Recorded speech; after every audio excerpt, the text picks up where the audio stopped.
have heard a lot about water pollution of late, haven't we? Particularly during the Olympics when swimmers were hospitalised after swimming in the Seine. Mostly the conversation, though, has revolved around bacteria. But there's a new study out from the University of York which has been looking at pharmaceutical pollution. And perhaps surprisingly, it has found the three most contaminated rivers in the country all exist in our national parks.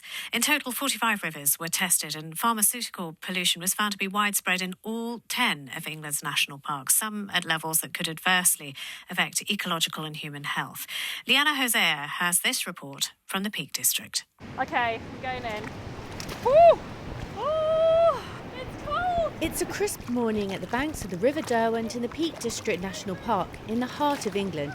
And I've come to meet Jenny Lothrop, the chair of the Peak District National Park Foundation, who's also a keen wild swimmer. We go in, we enjoy the water, and I am going to keep enjoying it. But yeah, it really scares me that the pharmaceuticals that have got into our water streams, runoff from farming, it really worries me. New research on pharmaceutical pollution has uncovered that out of 45 rivers tested across the country, the second most polluted river is here in the Peak District National Park, which you'd expect to be pristine. The third most polluted is in Exmoor National Park. I think the water companies need to be held far more to account, especially in places like national parks. There's a lot of kind of smaller sewage works that don't need the same rigorous checks. They need to put their money towards fixing our waterways rather than into their shareholders' pockets.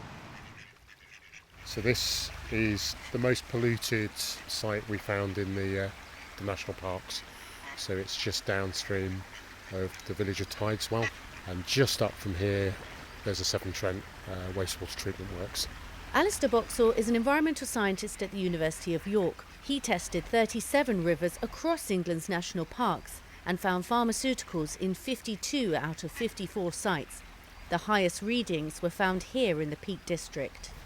We've also done monitoring in UK cities, so we've measured pharmaceuticals in London, York, Belfast.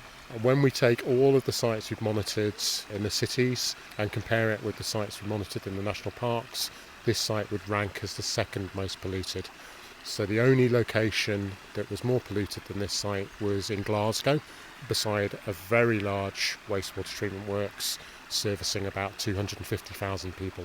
How is this little stream the second most polluted in the country? So the sewage from Tideswell undergoes some treatment, but then the effluent from that treatment works is coming out into this stream. And because it's such a low flow stream, much of the water that's sitting in front of us is probably wastewater.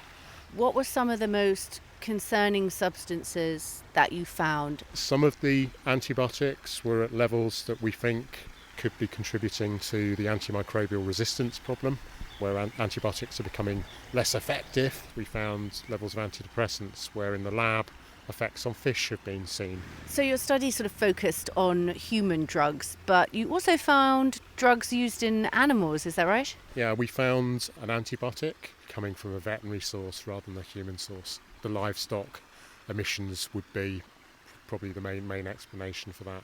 DEFRA says they're working with regulators, the water, pharmaceutical and veterinary industries to better understand how these chemicals affect the water environment. Severn Trent, the water company running the treatment works at Tideswell, declined to be interviewed. But in a statement, the water industry body Water UK called on the government to do more, saying the EU has passed new legislation requiring pharmaceutical companies to foot 80% of the cost of stopping this pollution. We want the UK government to explore how this can be adopted in this country.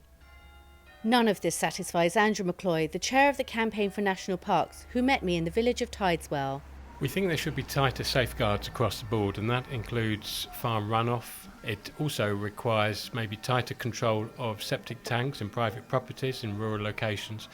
But the water companies, and in particular the sewage treatment works, are just not up to purpose in national parks. Biodiversity, the natural landscape, is uppermost.